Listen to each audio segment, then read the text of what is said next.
$400,000 of product just gone. We found more freight that went missing years ago. There was somebody that was in a federal prison orchestrating these freight thefts from a prison cell. Whenever I called him to get check calls, he was very quiet. Welcome to This Week in Trucking. My name is Caroline. Today we have very special guests, Xander and Kanon from Hassan Transportation and Logistics. They are a freight brokerage. So thanks for being here, Xander and Kanon. Of course, yeah. Thank you for the opportunity. Awesome. So one thing every new carrier wants to know, what do they need to do to set themselves up and be ready to work with freight brokers like yourself? Do they need to age their authority? What does that mean? And why is any of that important? This is something that I see really often in this industry, and it's just how the landscape has progressed over the past few years. There's such a divide between brokerages and carriers. It's two different sides.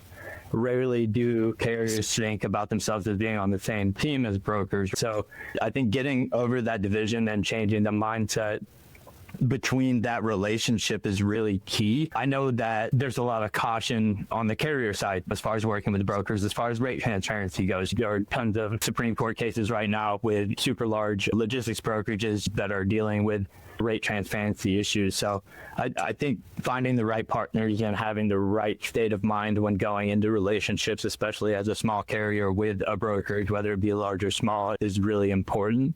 So with that being said, brokers on our side, we also have a lot of reservations on the carrier side as well, especially right now with the amount of fraud and theft that are in the industry. So what I would say to a smaller carrier on their front that are trying to get consistent freight from brokers, they need to just be a little bit more open-minded, just because over the past few years, like I said, that division has really taken root, and we need to get back on the same page, and we need to operate as a team. We need to communicate transparently with each other so that not only we can make money, the carrier can make money, and the customer can get what they're looking for service-wise. And with the small carriers that we work with, pretty much they've become a part of our family. There's no secrets because we're open about our rates with them so that we can strategize in the best way with them. We can put this on top of the shipment. How much room is this going to leave you to make money on top of the shipment? Then we can come to an agreement and move the load from there. That's something that doesn't happen too much with large brokerages. And I know that from personal experience because I've worked for one of the largest brokerages in the country. And that's one of the reasons why I left, is the way that carriers were treated and also the way that I was treated as the manager there. It's something that's been going on for a long time. I know carriers are very frustrated with it. I hear them speaking out on LinkedIn and Freightways on all these different platforms about how they're getting screwed over by brokers. So the one thing that I would say is that there are brokers out there that don't operate like that. We pride ourselves in being one of those brokerages. So when it comes to the onboarding process, and smaller carriers can be willing to go through a little bit more vigorous of an onboarding process due to the fraud and theft climate in the industry right now. They just need to know it's not personal, it's protection. And we've experienced theft in a super real way over the past year. And I'll let Xander touch on that a little bit more. Yeah, absolutely. And it's a great point, Ken. It's really just making sure that there's a clear line of communication and transparency with the carriers. I started around the same time in logistics Ken did back in 2020. And just I came out of Marriott. I started as a pool boy with them. I always wanted to start my own hotel and, got into logistics. And the biggest thing that I found on the account that I learned on and trained on was that these loads, and we're currently running them now, they're based off carrier relationships. We're able to find these partners where I could text Raul. I know right off the top of my head, you got a truck? Yeah, he'll be there in 20 minutes. Perfect. I'll get the paperwork over to you tomorrow. Usually, carriers won't give you that trust, but that relationship was built over 2 years of just consistent good service from him. I paid a premium for that price and explained and educated my customer on that. I think with some carriers, we want to make sure that we're quoting correctly to make sure we're winning the business, but we also don't want to put you in a tough position, because if I've got you on the line for 2 hours saying, yeah, this might book, and it's not a load that's booked, I'm wasting your time. And that's just disrespectful. Even though it can get overwhelming too, and DAT would get back to carriers on rates and the different systems that we're using, I try to get back even if the load's covered, because I want them to start being able to cover that truck, because I know what that money means with that truck being loaded. With the carrier just starting out with us, really for me, the biggest thing is the camaraderie. Right off the rip, if you're just saying, what's your rate? I'm not going to work with you, because I'd say, hey, I saw this load available. My truck's available in Lakewood, New Jersey, accepts macro point, but you seem more of a valid entity to me. If I just get, what's your rate? one, it right off the bat, that's fraud. And two, I don't think that's really the great way to lead with that. I think it's, what is your MC? Let me vet you real quick. Let me make sure we do the right things. And this is, if you're a vetted carrier, you're also helping the rest of the industry as well by making sure that we are going through this process and stopping brokers that aren't going through that process, because it's very important with theft. But I'm generally going to work with somebody if they've got a year under their belt, just like ourselves. We have a year and a half. There's different ways to build credibility. If they've got a year to 2 years under their belt, generally people say, oh, we won't work with them. But I'd be hypocritical to not give them a chance if there was somebody on the other line that was genuine and had all the paperwork and things set up in an organized manner where I can go to my customer and say, hey, listen, I've got this quote. It's a little bit higher than your other guy that you had mentioned earlier. However, I've got a great carrier on this. I know that you'd mentioned you had some previous issues in the past. There's negotiating going on for the carrier that the carrier doesn't even know about and is trying to get some more money for proper pay, because I don't like making thin margins on my stuff, and I'm sure carriers don't either. Really what it takes to have a good relationship, like Kanon said, is the transparency and communication, and you're not going to get that overnight. I'll end on this, but I had a customer yesterday. We're going through that annoying setup process where you're a new company and this isn't wrapped into this. And I said, we didn't get denied. No, we're just not accepting new carriers. However, keep reaching out. I said, well, we too small of a company, or we don't have enough credibility? She said, no, absolutely not. TQL and CH Robinson had to start somewhere. They had a day one too. Carriers should really look for these smaller companies, 2 to 3 years in business, getting close to ourselves, because there's like-minded people that are building, just like the carriers are with their new MCs or their new entity. So think about someone who is just starting out in 2025, creating their authority from day one. What do they need to do in those first couple of months to establish themselves so that when they do get a chance to work with you and you're trying to vet them, what does that vetting process look like? Yeah, first and foremost, it's having the right paperwork and understanding I'm not asking these questions to get under your skin. I'm asking these questions so it's done the right way. I'm working as an entity of my customer, which is my value. The value is the truck as well, so I'm stuck in the middle. I don't want to disrupt either. For a carrier in 2025 right now, just be very careful. There's a lot of fraud out in the market right now. I would say in this market, just be honest with the people that you're working with. Vet your brokers. It's not just brokers, not 4PLs, 3PLs, just vetting carriers. It's the other way around too. There are double brokers in this market that are unfortunately taking advantage of carriers. And we've seen it too, where drivers redirected 2,400 miles. I'm just finishing up that off of a blind shipment that was hacked. $400,000 of product just gone. Wow. So we found it just because I had been through the process before. Last year. We lost a truck of dog food, and the commodity on there was very expensive, and the guy took the load for cash from the cartel. So we had to track him down, and the driver, unfortunately, we pressed charges. The insurance company did, because the value of the load, we were able to recoup the funds, but the load, we have no idea. But again, it's the carrier side of things. What I would say the most important thing is make sure that you build those strong partnerships in your first year. Find those people that are able to, you can give a call and say, hey, my truck's empty right now. I need some loads out of such and such. And you could negotiate those with that carrier and say, hey, I got a load coming back to your house, to your home area. So those partnerships, they're not easy to find. There are people that are going to be on the other line that really care. That's what I would say. Some things that these carriers can do as far as outreach and as far as trying to establish themselves. What we found successful and what I've spoken to some of the smaller carriers that we partner with and we've built these relationships with, we've met a lot of these guys off of LinkedIn. Just the right kind of outreach is huge for smaller companies, whether it be a brokerage or a carrier. So if it's a smaller carrier first year in 2025, they should hop on LinkedIn. They should start finding some brokerages in the area where they have trucks, and then they should start trying to make partnerships that way. Local relationships, staying local at first. Yep. And that way you can, nothing beats in-person communication, right? In person, hey, shaking your hand, here's my business card. Look, you can literally see my physical truck. Right. There's nothing more legitimate than that. And with the rise of AI and technology, I was watching a video essay of someone talking about how doctored videos and images are now making it so that we can no longer rely. We used to be able to rely on the fact that if you saw a picture of it or you saw a video of it, that was the truth. Right. And we can no longer rely on that. Right. And so that actually brings us back. In some ways, I think technology will help us combat that. But in other ways, being very low tech is actually now way more legitimate. So making those relationships in person then becomes so important. And when you all are onboarding new carriers, do you have a minimum of how long they have to have been in business to work with them? Or do you have other checks that you can make an exception for? We do have some exceptions. For example, if you're like 8 months into business and you've got 3 vehicles, some inspections, a couple violations, those are bound to happen sometimes. When I'm looking at that MC, what I'm looking for is if you started a month ago, I'm sorry, you got to build your rep with somebody else. And also that's a huge red flag for theft right now, unfortunately. And not to bash the company we're using to source our trucks, but they've got to get under control and take some responsibility for some of these guys that are actually paying cash to the owners of these MCs that are going out of business and using them as a fraudulent entity. I've seen it happen 3 times now. It's very frustrating, and it's hard because you expect to rely on the company search and put in the MC and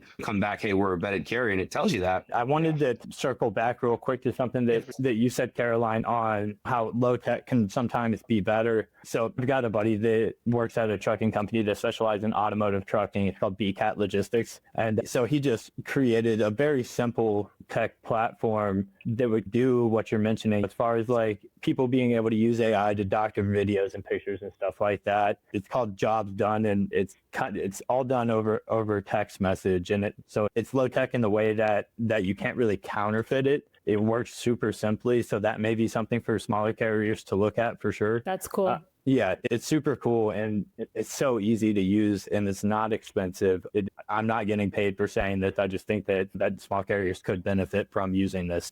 I think, honestly, we're going to end up using it as well on our side, just because as far as sending POD, pictures of trucks, things like that, it makes it way easier. Everything's all stored in one location, so it's a lot harder to present fraudulent information. Yeah, we're dealing with that all the time, obviously, as a factoring company, right? Because if we get an invoice from somebody and it looks doctored, or the rate con looks doctored, or what have you, we might have the relationship with our carrier already. They might be vetted, but they can get taken advantage of by people who are rebrokering these loads illegally and double brokering stuff. And then they've done the actual work and they send us the information, and all of a sudden we see that their documents have a different carrier's name on it. We're like, hey, this doesn't match your carrier name. This phone number doesn't match. This company name doesn't match. What's going on here? And as long as we get the information as soon as they've delivered it, sometimes we have an opportunity to reverse and make sure that the true broker doesn't pay the fraudster. But a lot of the times we get the information too late,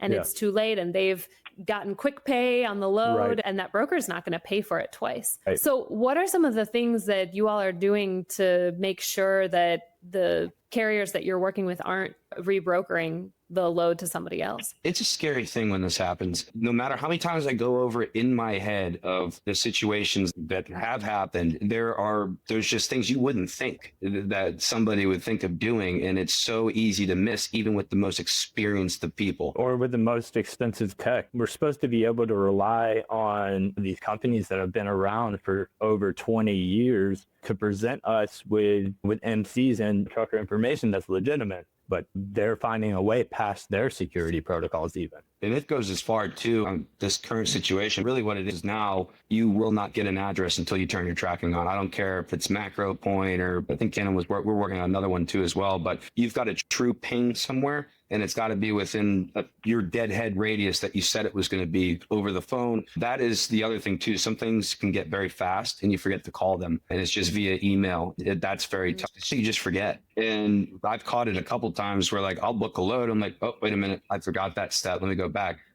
This guy, that's not the right insurance. Donald Trump Ave is not a place in Florida. So you start to notice these things. We vet our carriers based off of if you're going to turn your tracking on, if your COI is good, the cargo insurance. What I would say for carriers though, and something I'm dealing with now, and I'm trying to help out this carrier that unfortunately was a victim of double brokerage, and he missed out on quite a bit of money, but nobody wants to take responsibility for it. I did my part in finding the freight to bring it back, but I'm trying to get him something from the shipper, because the problem is at the shipper, they changed the BOL and they didn't tell anybody. And we've also confirmed IDs and everything like that. They just loaded the wrong truck clearly. And I have it on video of them doing it for 3 hours. So now they're saying we're not paying for it because we're not responsible. I'm like, no, it's negligence. And also unfortunately, the driver should have went back and said something. And so, no, this is weird, but somewhere along the lines of when he got loaded up, he went to the parking lot, and I fast forwarded the video, about 3 hours sitting there. Somebody had hacked the system either at the warehouse, got the BOL, or they got the BOL from him, told him, hey, we're doing a blind shipment. You're going to be going to California now instead of down south in the East Coast. So he drove 2,400 miles over the weekend without me knowing. We confirmed with the warehouse that he was there twice before. It was, I remember the times, it was 3:32 p.m. on February 20th and 3:38. We confirmed that. But after the fact that he left, they said, yeah, something was fishy. There was a different, I don't want to get too far into it, but I get a call 2 weeks later. Hey, we found that your freight out in California, it's in this warehouse. We're investigating. We've got about 12 truckloads that have been stolen. Walmart, TJ Maxx, LG. We've arrested about 8 people today. Your load was dropped off here. We saw the cameras. It was immediately picked up when it was dropped off. At this time, there was somebody that was in a federal prison in the middle of the country in Colorado orchestrating these freight thefts from a prison cell, which made sense because whenever I called him to get check calls, he was very quiet. Wow. And this detective is telling the story, and I'm telling my customer, and she's not believing me. She's like, this is the worst excuse I've ever heard. I'm like, I'm not kidding. This is a real thing. You can't make this up. And I was like, listen, man, you do that for one, but two, like, where to go? And he actually went back to the warehouse for me with the police officers, speak with the manager.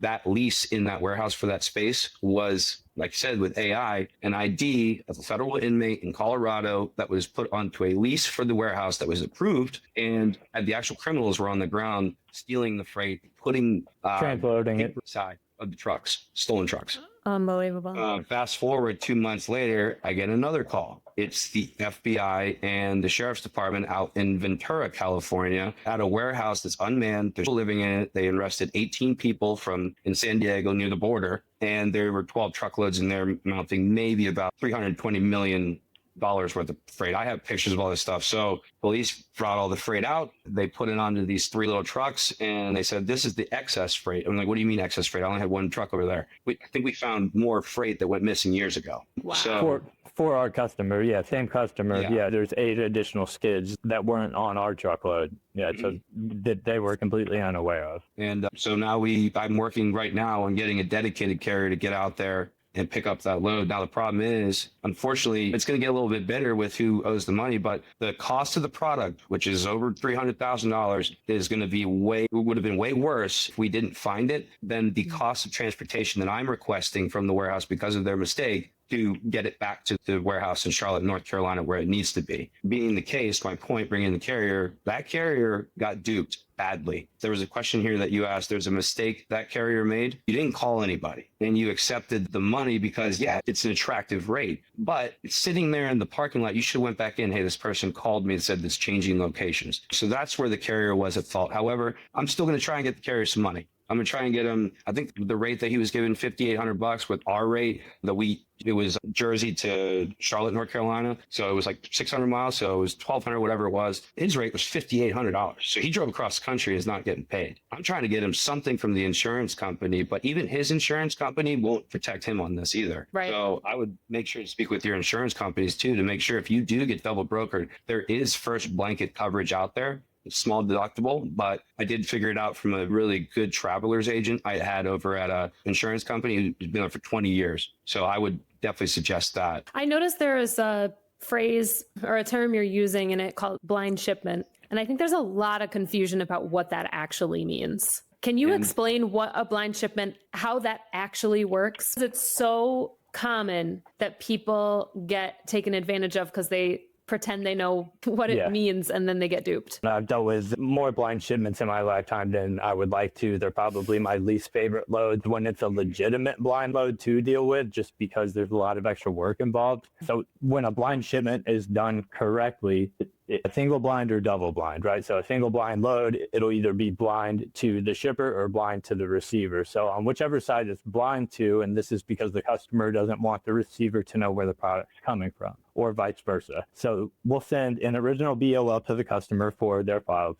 Then we'll send another BOL, usually showing a different company address for them or a terminal address, whatever the case may be. A lot of larger companies, they'll have blind addresses that they use. So that'll be what's shown on the blind BOL. So it can be done legitimately, but when it's done legitimately, the driver will show up. He'll know it's a blind load and he'll be given the blind BOL and he'll already know that it's really appearing that it's going from this place to this place, even though in reality, say it's coming from company X and it's going to Z, this BOL is going to show it's coming from B and then still going to Z, or vice versa. And then double blinds can get really tricky because then there's another BOL involved. So I think that's why there's so much fraud around blind loads, is because they're already complicated in nature. So brokers, carriers, they're seizing the opportunity because a lot of brokers unfortunately don't know the proper way to run a blind load.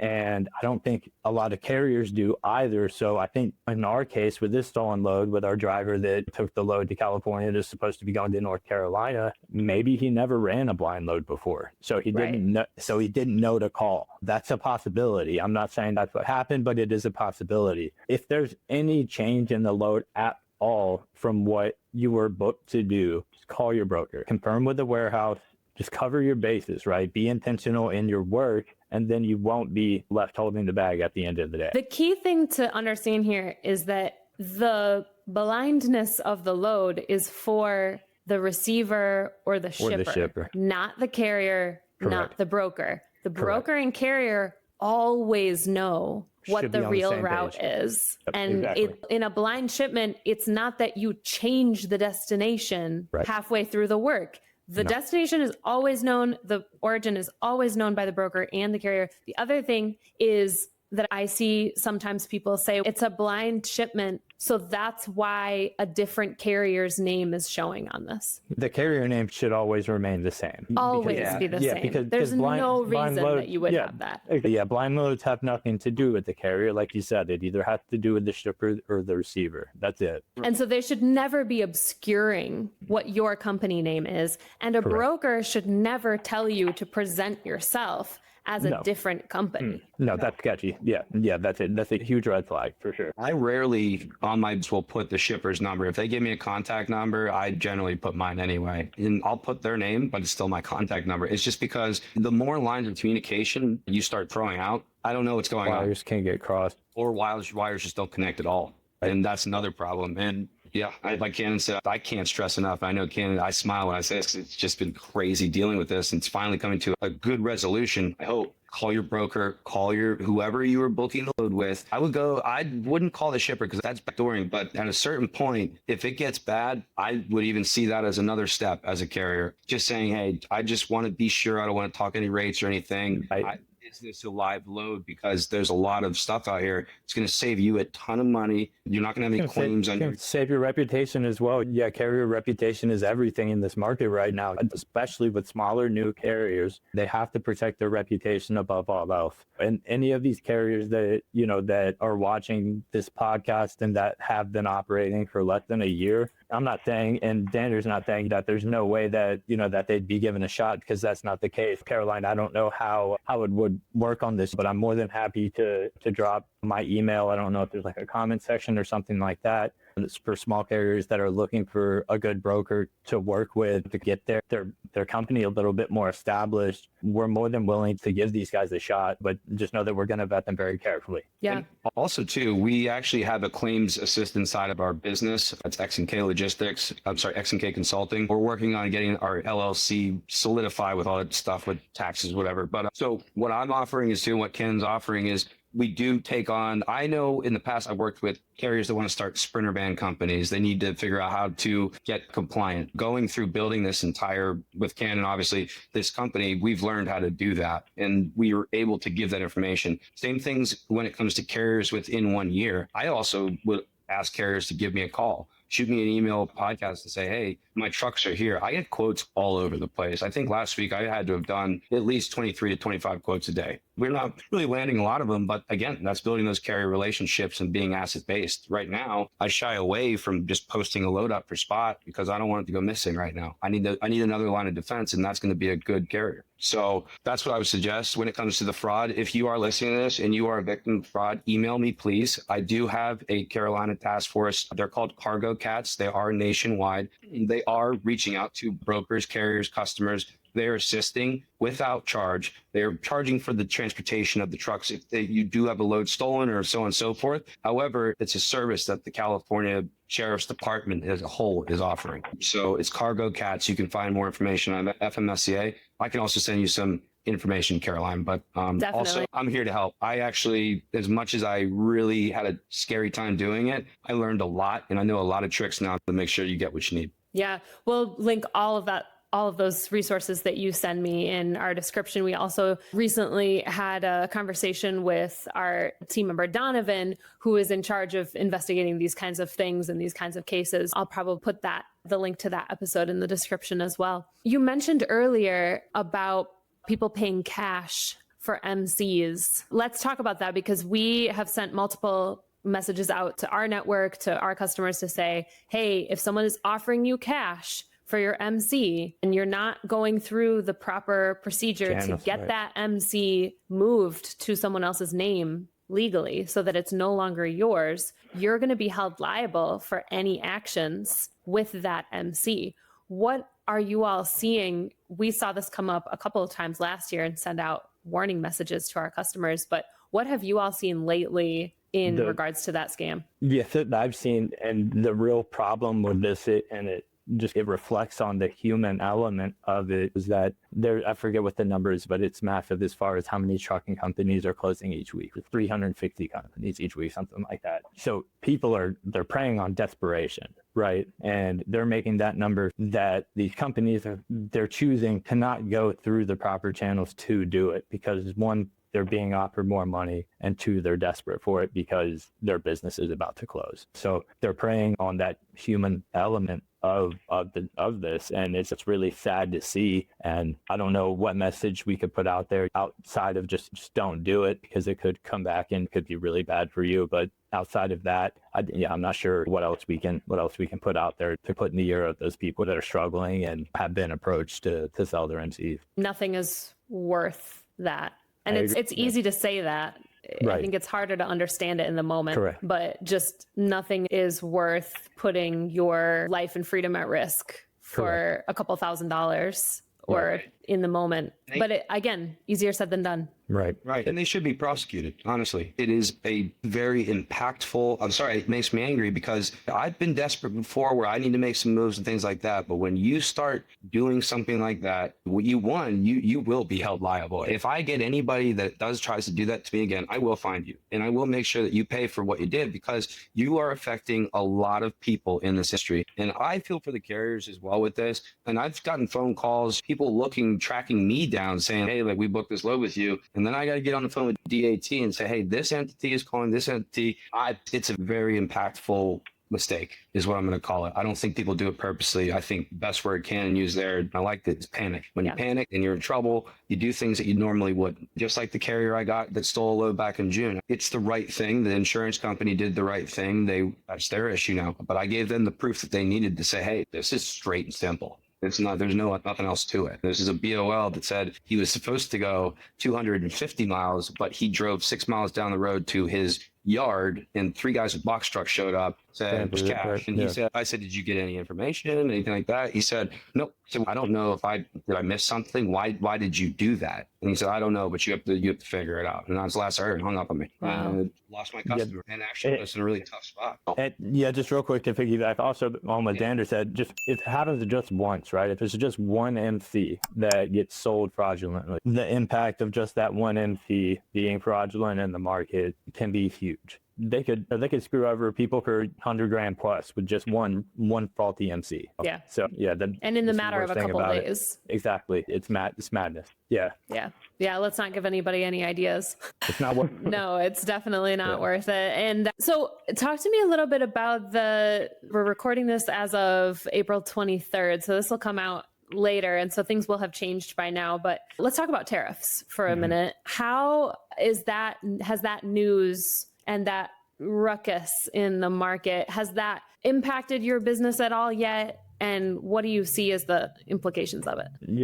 I'll take this one first. So as far as it impacting us yet, I wouldn't say that it's impacted us too much as of right now. I saw something that David Spencer, the VP of Market Intelligence over at Arrive Logistics, regarding tariffs. He said, the only certainty for the market seems to be more uncertainty ahead. And I thought that pretty much encapsulated the whole tariff situation perfectly, just because the stock markets are scrambling, people are scrambling, people hate to be uncertain, but so that's why we're seeing so many ups and downs across so many markets across the US and across the world. So it forward, I don't know when this is going to come out, and I don't know what our president is going to do next. I don't think anybody does. So it's tough. And a lot of companies due to the tariffs right now and due to customer panic as far as manufacturers go and things like that, a lot of them are front loading right now, which has been good for a lot of brokerages because their freight is spiking right now, just as far as tender rates and things like that's going to come to an end probably depending on what happens at the end of this 90-day pause or what have you. But the biggest thing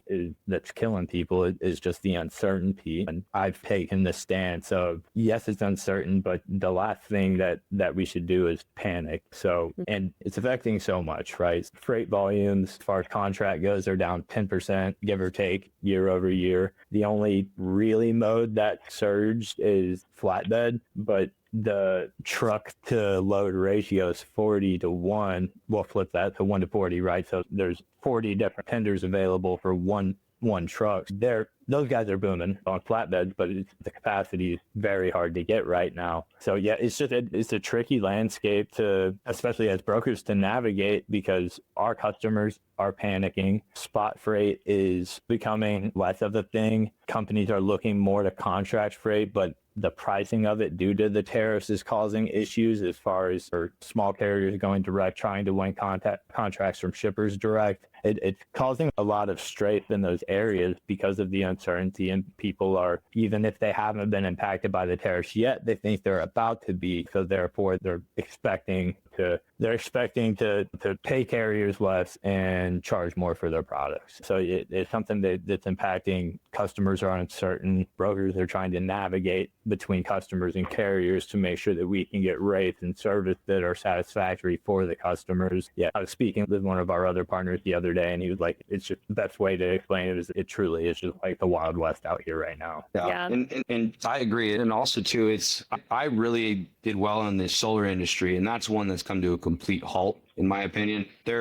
I think it's good and it's bad. I think on the front, yeah, it's causing panic. And whenever you get a transition of power, it's always going to cause panic because people have to adapt to change. And it scares people. And obviously costs of goods are going up. So obviously those margins get thinner. And brokerages that are larger, maybe mid-sized brokerages, they aren't winning as much. I think they're more volatile in that situation than brokerages like ourselves who have the opportunity to shave expenses and add expenses that are going to protect us in the long run, run at thin capacity, maybe get a business loan or something like that small. But the mid to larger size brokerages, depending on your customer base, more brokers, there are more 3PLs coming into the market, which is allowing for more variety of pricing. And that variety, some of these customers are finding, wow, I'm finding a lot less. We had one customer that they cut us out, and it wasn't because they didn't like us. It was just because they figured out, hey, I got better pricing and my bottom line is hurting right now. I think that, in my opinion, I think once we start manufacturing goods within the United States, we're going to see a boom in truck manufacturing to, I think,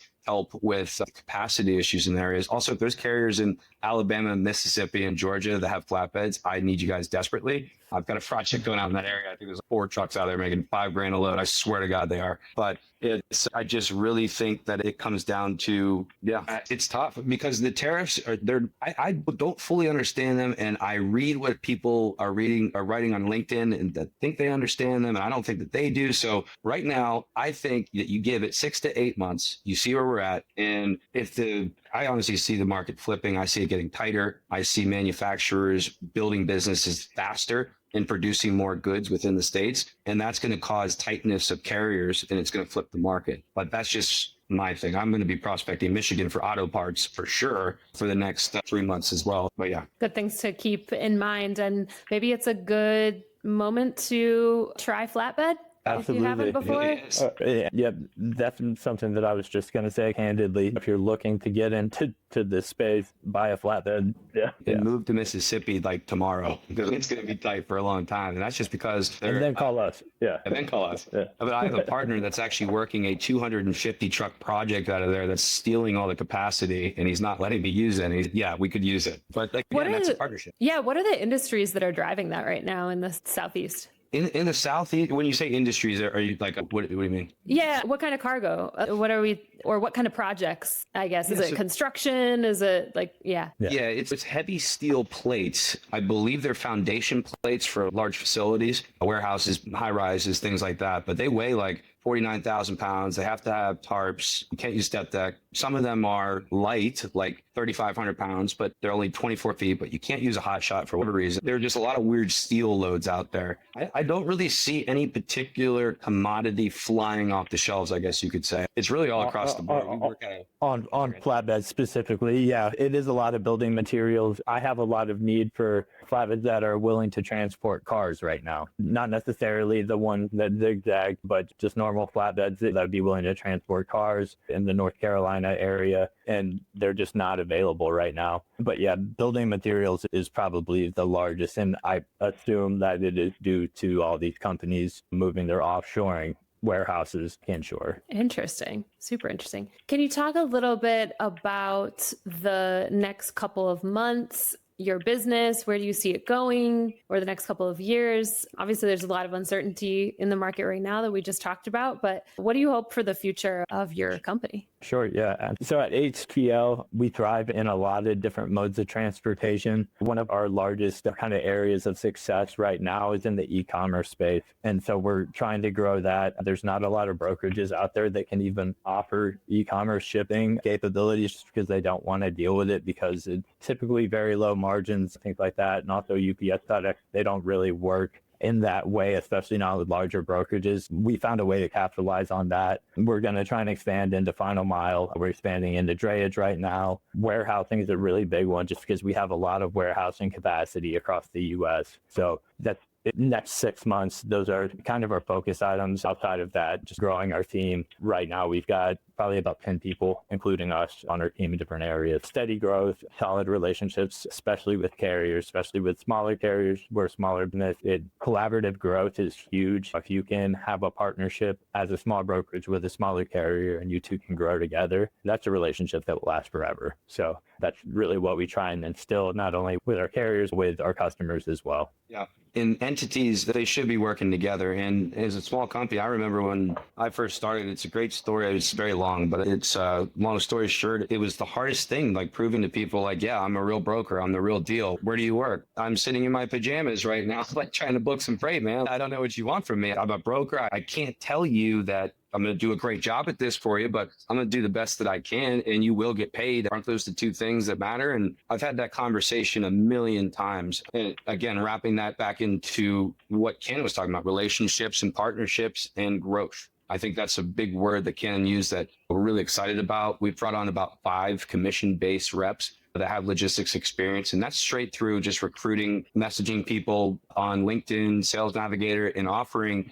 that commission passive income. And really, we take referrals. It's really, hey, did you used to work in the logistics industry? And I'm sure there are carriers that would actually like to reach out about this. I'm looking for reps. I'm looking for people that are interested in either learning about the logistics industry. And we are currently working with interns out of the Philippines that we've actually been training and showing the logistics industry to give them a potential great career. The growth is going to continue even further. It's getting creative, growing, and creating those partnerships and making sure that they're solid ones where you can trust somebody on the flip of a dime.